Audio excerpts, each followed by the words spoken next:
제가 초등학생 때 저희 부친께서는 족보에 관심이 많으셨습니다. 왜냐하면 집에 족보책이 없었기 때문입니다. 6.25 때, 1.4 때 또 피난 내려오셔서 살다가 족보에 대해서 잊고 살다가 뿌리에 대해서 생각하기 시작하셨고, 그래서 대구에서 서울을 오가며 또 남산 도서관에서 또 살다시피 하면서 족보를 찾았습니다. 족보를 관리하던 종친 어른을 만나게 되었고, 또 그분을 통해서 족보책을 보니 할아버지 이름까지만 올라가 있었습니다. 그래서 아버지 이름과 또 제 이름을 올렸다고 이야기했습니다. 족보에 할아버지 이름까지라도 이렇게 써 있는 것을 보고 저희 아버지께서는 눈물이 핑 돌았다고 합니다. 고생해서 족보를 찾은 기쁨과 또 조상의 뿌리를 확인했다는 감격이 있었을 것입니다. 그러면서 저에게 하시는 말씀이, 인간의 족보에 이름이 올라가는 것도 또 이렇게 좋은데 천국 생명책에 이름이 올라가 있으면 얼마나 기쁠까라고 어린 저에게 말씀하신 기억이 납니다. 부친께서는 저를 옆에 앉게 하시고 이런저런 이야기를 참 많이 해주셨습니다. 성경 인물에 대해서도 이야기해 주셨고, 또 성경의 난해한 구절도 너는 어떻게 생각하니? 라고 묻기도 했습니다. 또 부친께서는 우리 가정은 믿음의 가정인데 네가 4대째 신앙을 또 잘 유지해야 한다, 또 신앙의 내력과 계속해서 믿음을 잘 이어갈 것을 당부했던 것이 기억이 납니다. 또 족보를 찾고 난 이후에는 조상들에 대한 이야기도 지루할 정도로 많이 해주셨습니다. 저는 경주 김가입니다. 그런데 조상들은 경주 지방에서 살지 않았습니다. 저희 부친의 고향은 경주가 아니라 평안북도 압록강변에 있는 벽동군이라는 곳에서 출생하셨습니다. 이 벽동군은 여러분들 생소하겠지만 유명하신 분이 한 분 계십니다. 우리 어르신들은 잘 아실 건데, 이 장학 퀴즈로 유명하신 차인태 아나운서의 고향이 평안북도 벽동군입니다. 왜 우리 가문이 이북으로 가게 되었는지를 이야기하셨습니다.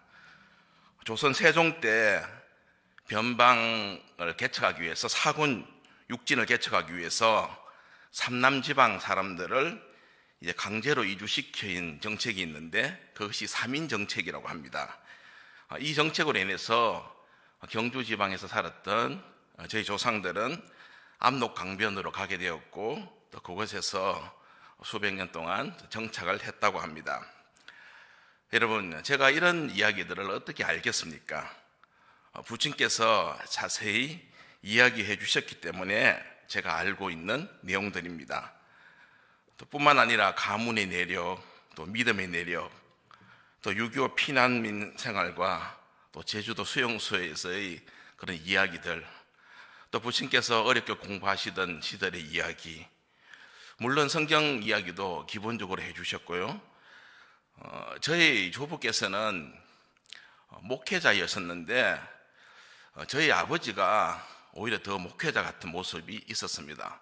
저희 아버님은 장로님이셨는데 목회자 같은 장로님이었기 때문에 제가 목회자가 된 것도 할아버지의 영향보다는 아버지의 영향이 더 큰 것입니다.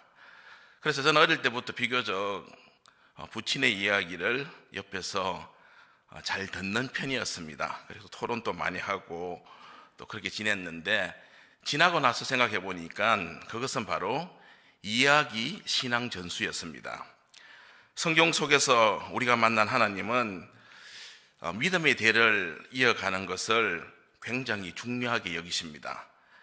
하나님은 처음과 나중이시기 때문에, 또 영원하시기 때문에 어느 한 세대만 영광을 받으시는 하나님이 아니십니다.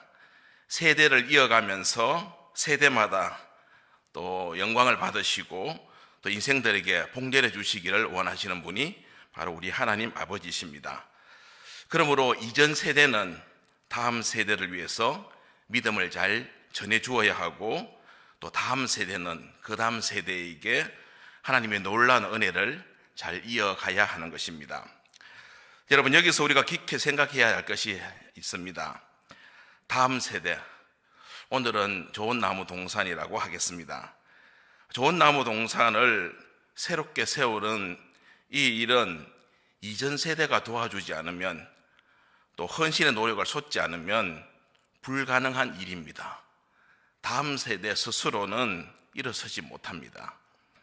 왜 그런지 성경에서 오늘 확인해 보겠습니다. 사사기 2장 내용은 사사기 전체의 내용을 요약한 것과 같습니다. 사사기의 내용은 이렇게 요약이 됩니다.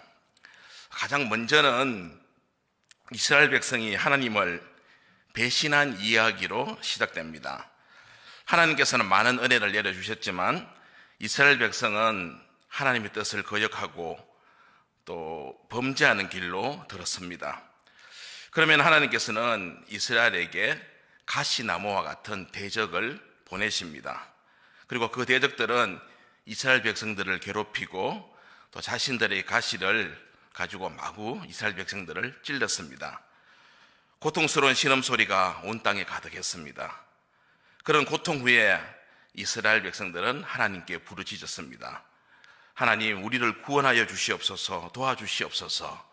이렇게 하나님께 간절히 부르짖으면 하나님께서는 외면하지 않으시고 사사를 보내주셨습니다. 사사를 통해 이스라엘 백성들을 대적의 손에서 구원해 주셨습니다. 그러면 백성들은 얼마간은 정신을 차리고 하나님을 잘 믿고 잘 섬겼습니다. 그런데 조금 시간이 지나면 다시 하나님을 배신했습니다. 이것이 사사기에서 볼 수 있는 악순환의 고리입니다. 이스라엘 백성들의 배신, 또 대적을 통한 심판, 백성들의 간절한 부르짖음과 사사를 통한 하나님의 구원, 그리고 또다시 배신, 그 이유를 오늘 본문에서 말씀합니다.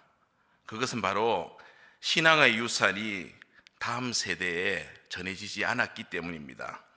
7절 말씀입니다. 백성이 여호와가 사는 날 동안과 요수아 뒤에 생존한 장로들, 곧 여호와께서 이스라엘을 위하여 행하신 모든 큰 일을 본 자들이 사는 날 동안에 여호와를 섬겼더라. 여러분, 오늘 말씀은 부모 세대가 자녀의 신앙 교육에 실패한 탓에 벌어지는 민족 전체의 비극적인 이야기에 해당됩니다. 이스라엘 백성들은 애굽에서 종살이를 하다가 하나님의 은혜로 말미암아 가나안 땅으로 향하게 되었습니다. 그러나 바로 가나안 땅에 가지 못하고 40년 동안 광야에서 혹독한 연단을 받고 또 고난의 풀무불을 통과해야만 했습니다. 그리고 고난의 역사가 다 끝난 후에 드디어 가나안 땅에 발을 내딛었습니다. 그리고 50년 동안 기나긴 싸움을 통해서 이방 족속들을 몰아내고 기업으로 분배받은 그 가나안 땅을 쟁취하게 되었습니다. 드디어 전쟁은 끝났습니다. 가나안 족속들이 갖고 놓은 가수원과 또 살찐 육축들은 이제 이스라엘 백성들의 소유가 되었습니다. 그들은 포도나무, 무화과나무 밑에서 쉴 수 있는 시대가 왔습니다. 그런데 오늘 본문은 이렇게 말씀합니다. 10절 말씀입니다. 그 세대의 사람도 다 그 조상들에게로 돌아갔고 그 후에 일어난 다른 세대는 여호와를 알지 못하며 여호와께서 이스라엘을 위하여 행하신 일도 알지 못하였더라. 여러분, 광야에서 연단받고 가나안 땅을 정복하기 위해서 젊음을 다 바친 세대들이 살아있는 동안은 그들의 자손들이 하나님을 잘 섬겼습니다. 그런데 부모들이 세상을 다 떠나자 그 다음 세대는 하나님을 배반하였습니다. 왜 그렇습니까? 쉽게 생각해 보면 그들 부모가 자녀에게 신앙 교육을 실패했기 때문입니다. 부모 세대는 자녀들이 하나님을 잘 믿고 있는 것으로 생각했습니다. 그래서 신앙 교육에 철저하지 못했습니다. 그 결과 자녀 세대는 서서히 신앙에서 멀어졌습니다. 하나님에 대해서 무관심해졌습니다. 이 책임을 누구에게 돌리겠습니까? 첫 번째는 하나님을 배반하고 하나님을 알려고도 하지 않은 이 자녀 세대, 다음 세대에게 돌려야 하겠습니다. 그리고 두 번째는 그 책임은 부모 세대에게 있습니다. 철저한 신앙교육을 하지 못했기 때문입니다. 여러분, 이것은 오늘 우리 세대에도 나타날 수 있는 일입니다. 아니, 지금 나타나고 있습니다. 우리가 정신 차리지 않으면 새로운 세대는 영적 무관심의 세대가 될 수 있습니다. 우리가 좀 더 많은 관심과 사랑으로 다음 세대에게 다가가야 할 이유가 바로 여기에 있는 것입니다. 여러분, 8절 말씀은 이렇게 기록하고 있습니다. 요수아의 종 눈의 아들 요수아가 110세의 죽음에, 요수아는 위대한 지도자였습니다. 모세의 뒤를 이어서 이스라엘 백성들을 가나안 땅으로 이끌었고, 또 가나안 정복을 위해서 그 전쟁을 잘 수행해서 또 하나님께 인정받았던 그런 지도자였습니다. 그렇지만 그도 사람인지라 하나님께로 돌아갔습니다. 여러분, 인간의 지도자는 때가 되면 모두가 다 하나님께로 돌아갑니다. 여러분, 우리 모두도 다 그렇게 하나님께로 돌아갑니다. 우리는 우리의 자녀들과 영원히 함께 할 수 없고 장래를 책임져 줄 수 없습니다. 하지만 하나님은 영원하신 분이시기 때문에 우리의 후손들과도 함께 하시는 분이십니다. 자녀들의 남은 인생을 위해서 우리가 해줄 수 있는 최고의 선물이 무엇이 있겠습니까? 그것은 바로 우리가 만났던 하나님을 우리 자녀들도 만날 수 있도록 해주어야 하는 것입니다. 우리와 함께 하셨던 하나님과 친밀하게 만날 수 있도록 그들의 길을 열어주는 것이 바로 우리가 자녀에게 줄 수 있는 최고의 선물입니다. 그렇다면 자녀들에게 믿음을 잘 물려줄 수 있습니까? 우리들이 해야 할 일들이 무엇이겠습니까? 오늘 그 해야 할 일들을 한번 생각해 보겠습니다. 첫 번째로 우리가 해야 할 것은 회개입니다. 자녀들을 적극적으로 가르치지 못한 것을 먼저 회개합시다. 회개하고 다시 시작하면 됩니다. 그러면 하나님께서 우리를 도와주십니다. 내가 신앙생활하고 또 자녀가 교회에 나오니 우리 자녀들이 잘 되겠지 생각한다면 그건 부족합니다. 소극적입니다. 어린 자녀들은 콩나물처럼 키워서는 안 됩니다. 물만 부으면 자라는 콩나물은 안 되는 것입니다. 우리가 물도 줘야 하고 영양분도 주면서 정성껏 길러야 합니다. 난초처럼 기르십시오. 적극적으로 가정에서 자녀에게 하나님의 말씀을 가르치고 하나님의 사랑을 전해야 합니다. 자녀를 믿음으로 기르는 것은 부모, 조부모의 책임입니다. 부모가 신앙교육의 주체입니다. 또 신앙교육의 현장은 가정입니다. 그리고 부모가 나오지 않는 좋은 나무 동산의 청소년들은 우리 교사들이 영적 부모가 되어서 품어 주어야 합니다. 그래서 교사가 아니라 선생이 아니라 부모가 되어야 합니다. 바로 나의 영적 자녀라고 생각하십시오. 두 번째로 우리가 해야 할 것이 있습니다. 그것은 내가 하나님의 은혜를 잊지 말아야 한다는 것입니다. 여러분, 출발은 언제나 나부터입니다. 내가 먼저 하나님의 은혜를 붙잡아야 전해줄 것이 있고 또 우리의 후손도 살 수 있습니다. 신명기 8장은 광야 생활을 통과한 요수아의 세대를 향한 하나님의 말씀입니다. 신명기 8장 2절 말씀은 이렇게 말씀하고 있습니다. 내 하나님 여호와께서 이 40년 동안에 내게 광야 길을 걷게 하신 것을 기억하라. 이는 너를 낮추시며 너를 시험하사 내 마음이 어떠한지 그 명령을 지키는지 지키지 않는지 알려 하심이라. 한마디로 광야길을 기억하라라는 것입니다. 신명기 8장 11절에서도 이렇게 말씀합니다. 내가 오늘 내게 명하는 여호와의 명령과 법도와 규례를 지키지 아니하고 내 하나님 여호와를 잊어버리지 않도록 삼갈지어다. 여호와를 잊어버리지 말라라고 말씀하고 있는 것입니다. 사람은 잊어먹기를 참 잘합니다. 사람은 망각의 동물이라고도 합니다. 여러분, 우리가 잊을 수 있는 것은 결코 나쁜 것만은 아닙니다. 잊어버릴 수 있다고 하는 것은 한편으로 생각한다면 하나님의 큰 은혜이기도 합니다. 하지만 잊어야 할 것도 있고 잊어도 괜찮은 것도 있지만 반면에 결코 잊어서는 안 되는 것도 있습니다. 속담에 원수는 물에 새기고 은혜는 돌에 새기라는 말이 있듯이 미운 것, 섭섭한 것, 이것은 물과 함께 떠나보내고 잊으라는 것입니다. 하지만 은혜 입은 것, 또 나에게 고맙게 해준 그런 사건들은 결코 잊지 말고 기억하라는 것입니다. 사랑하는 성도 여러분, 나쁜 일은 모두 다 잊어버리십시오. 하지만 좋은 일은, 또 특별히 은혜 받은 일은 잊어버리지 말고 꼭 기억하시기 바랍니다. 잊을 것을 잊고 기억할 것을 기억해야 되지, 만약 이것을 거꾸로 한다면 문제가 생깁니다. 여러분, 하나님의 은혜를 꼭 기억하며 사십시오. 세 번째로 우리가 해야 할 것은 자녀에게 하나님을 신뢰하고 살아간다는 것을 행동으로 보여주어야 합니다. 삶 속에서 신앙이 실천되지 않으면 자녀들은 배울 것이 없습니다. 신앙의 기념비가 되어야 합니다.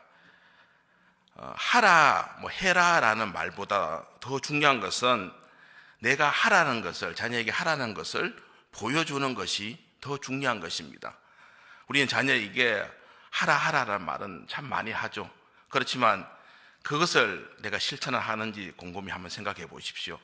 하라라는 말을 하기 전에 내가 먼저 그것을 잘 실천하고 있는 부모인지를 우리는 먼저 생각해 보아야 할 것입니다. 여러분, 왜 부모 세대가 자녀에게 믿음을 물려주는 것에 실패했다고 생각하십니까?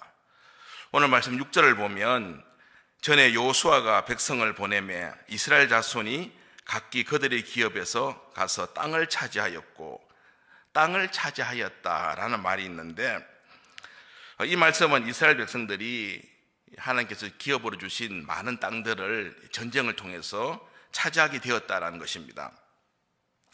걱정 없이 주어진 삶에 이제 만족할 만한 시대가 되었다라는 것입니다. 이스라엘 백성들은, 그 조상들은 이만하면 되었다라고 생각했을 것입니다. 바로 이것이 사탄의 함정이며, 이만하면 족하다, 이만하면 되었다라는 생각에 우리가 빠지기 시작할 때 실천하는 신앙을 잃어버리게 되는 것입니다. 실천 없는 신앙은 힘이 없습니다. 여러분, 신앙이 행함으로 나타나지 않으면 하나님을 보는 눈과 또 하나님의 음성을 듣는 귀를 점점 잃어버리게 되는 것입니다. 보지 못하고 듣지 못하니 결국 하나님의 말씀을 전하는 입도 닫히게 되는 것입니다. 보지 못하고 듣지 못하고 말하지 못한다면 우리는 과연 무엇을 전할 수 있겠습니까? 부모는 행동으로 자녀를 가르쳐야 합니다. 자식은 부모의 뒷모습에서 배운다는 말이 있습니다. 우리들의 뒷모습이 아름다워야 합니다. 부모의 일거수일투족을 자녀들은 다 바라보고 있습니다. 예를 들면 부모가 대면 예배에 나오지 않으면 자녀도 대면 예배에 나오지 않습니다. 또 부모가 대면 예배에 잘 나오면 물론 자녀들도 대면 예배에 잘 나오겠죠. 또 교사들이 대면 예배에 안 빠지고 잘 나오면 아마 학생들도 대면 예배에 빠지지 않을 것입니다. 과연 나는 잘하고 있는지, 나는 하나님 앞에 자식에게 하라고 한 말들을 잘 실천하는지를 한번 생각해 보십시오. 여러분, 자녀들은 부모들이 이건 모르겠지, 이것만은 아니겠지라고 하는 깊은 부분들까지도 자녀들은 잘 알고 있습니다. 우리의 모습을 하나님만 아는 것이 아니라 우리의 자녀들도 잘 알고 있다는 사실을 꼭 기억하십시오. 하나님만을 신뢰하고 하나님만을 의지하고 무릎 꿇는 기도를 실천하는 신앙을 우리 자녀들에게 보여줍시다. 네 번째로 우리가 해야 할 것은 세상의 기준이 아니라 하나님의 말씀을 기준하며 마땅히 행할 것을 가르쳐야 합니다. 여러분, 사사시대의 특징 짓는 말이 사사기 맨 마지막 절에 있습니다. 사사기 21장 25절 말씀인데, 그때 이스라엘에 왕이 없으므로 사람이 각기 자기의 소견에 옳은 대로 행하였더라. 왕이 없는 사유였다는 것입니다. 실제적으로 하나님께서 왕이었는데 백성들은 하나님을 인정하지 않은 것이죠. 그래서 자기 마음대로 살았던 것입니다. 한마디로 이 사회는 기준이 없는 사회, 기준이 사라졌다는 것입니다. 기준이 사라진다는 것은 매우 위험한 상태입니다. 기준이 사라지면 사람들이 자기가 원하는 대로, 자기가 하고 싶은 대로 행동합니다. 자기 스스로가 왕이 되어서 자기의 소견대로 옳은 것을 행하기 때문입니다. 여러분, 우리 기성세대는 물론 부족한 점이 많이 있지만 1600여 년에 걸쳐서 기록된 하나님의 말씀인 이 성경 말씀을 믿고 그 말씀을 삶의 기준으로 삼고 살아가고 있는 세대입니다.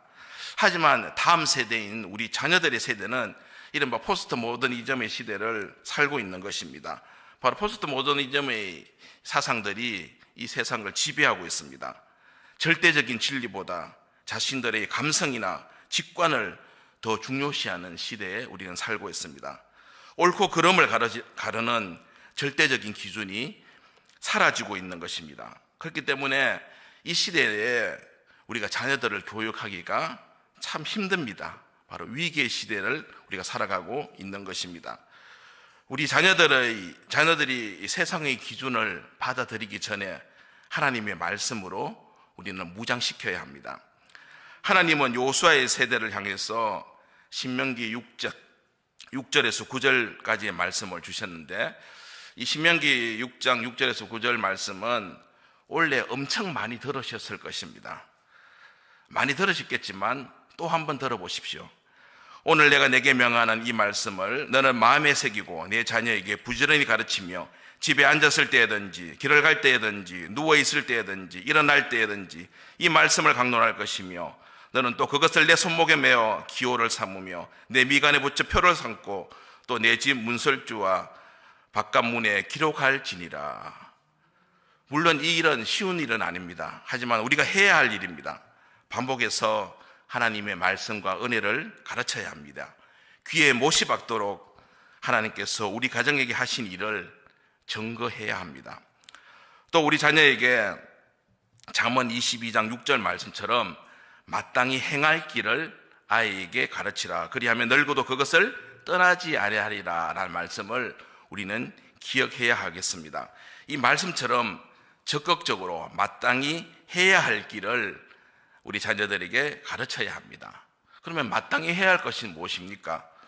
6월 11일 새벽기도 때 제가 말씀을 전하면서 6가지를 말씀드렸는데 참고하시길 바라겠습니다. 사람을 사랑하는 것, 겸손, 여호와를 경외하는 것, 또 이웃을 구제하는 것, 근면, 그리고 유혹을 조심하라는 이 6가지를 꼭 기억하고 마땅히 가르쳐야 합니다. 기회를 놓치지 말고 자녀들을 가르치십시오. 세상의 기준이 그들의 머릿속에 자리 잡기 전에 그들을 말씀으로 무장시키십시오. 그 기회를 놓치면 나중에 후회하게 됩니다. 여러분, 은혜 중에서 가장 귀한 은혜는 내가 받은 은혜를 잘 전수하고 지속시키는 것이 아니겠습니까? 자신의 당대뿐만 아니라 다음 세대까지 복이 이어지는 것이 가장 큰 복입니다. 이것을 놓치지 않는 지혜로운 기성세대가 되어야 하겠습니다. 마지막 5번째로 우리가 해야 할 것은 다음 세대인 좋은 나무 동산을 위해서 구체적인 도움을 줍시다. 소망동산 목원들이 이제 부모라면 우리 좋은 나무 동산 우리 청소년들은 우리들의 자녀들입니다. 부모와 자식은 한 가족입니다. 가족이 가족을 생각하지 누가 가족에게 사랑을 하고 관심을 가지겠습니까? 내가 가지지 않으면, 내가 내 가족을 위해서 관심을 두지 않으면, 사랑하지 않으면 사랑을 줄 사람, 관심을 가져줄 사람은 아무도 없습니다. 좋은 나무 동산이 7월 30일부터 8월 1일까지 교회에서 여름 수련회를 가집니다. 소망 동산이 좋은 나무 동산을 책임져야 합니다. 품어야 합니다. 중보기도로 돕는 봉사자로 또 간식과 물품 후원으로 후원금으로 우리가 할 수 있는 데까지 최선을 다해야 합니다. 예배 설교가 마치면 우리가 후원을 작정할 것인데 한 가지 이상은 꼭 작정을 하시고 지원하시길 바랍니다. 이것이 바로 사랑의 표현입니다. 오늘 말씀을 정리하겠습니다. 우리는 우리 세대보다 다음 세대인 좋은 나무 동산이 더 월등히 하나님께 쓰임받을 수 있도록 준비해주는 사람들이 되어야 합니다. 길을 열어주는 부모가 되고 믿음의 선배가 되어야 합니다. 하나님께서는 내 자녀를 주의 말씀으로 훈계하고 양육하라고 말씀하셨는데 우리에게 다음 세대 좋은 나무 동산을 맡겨주셨으니 우리가 바로 그들을 바로 세워 놓아야 합니다. 여러분, 신앙교육의 책임은 부모에게 있고 교사에게 있고 우리들에게 있습니다. 여러분, 내가 먼저 하나님 앞에 자녀를 적극적으로 양육하지 못했던 것을 회개합시다. 내가 먼저 하나님의 깊은 은혜를 잊지 않고 기억하는 백성이 되어야 하겠습니다. 내가 먼저 신앙을 실천합시다. 행하지 않는 것은 죽은 것입니다. 내가 먼저 말씀과 함께하고 우리의 자녀들에게 마땅히 행할 것을 심어주고 가르쳐 줍시다. 그리고 이번 여름 수련회를 통해서 구체적으로 지원하고 함께합시다. 이것이 바로 오늘 저와 여러분에게 하시는 하나님의 말씀이며 명령입니다. 말씀에 순종하고 명령에 적시 움직이는 성도가 되시기를 간절히 기원합니다. 기도하겠습니다. 하나님 아버지, 미래가 우리들의 손에 있음을 알기에 오늘 다시 결단합니다. 회개를 통해 우리의 믿음을 돌아보게 하시고 약한 믿음 강하게 하옵소서. 적극적으로 자녀를 양육하게 하옵소서. 하나님의 약속과 은혜를 기억하게 하시며 결단한 것을 계속 실천하는 움직이는 일꾼들이 되게 하여 주옵소서. 이스라엘의 실패를 본보기 삼아 우리는 실패하지 않도록 미래를 위해, 다음 세대를 위해 오늘 말씀으로 무장하는 저희들 되게 하여 주옵소서. 우리 자신들이 먼저 해야 할 일을 반드시 행하게 하시고 마땅히 행해야 할 것을 가르치고 지키게 하옵소서. 이번 좋은 나무 동산 여름 수련회에 구체적으로 돕고 품는 소망 동산이 되게 하옵소서. 사랑하는 다음 세대 자녀들에게 아름다운 믿음을 심어주는 부모, 조부모, 교사, 목원들이 되게 하여 주시옵소서. 예수님의 이름으로 기도합니다. 아멘.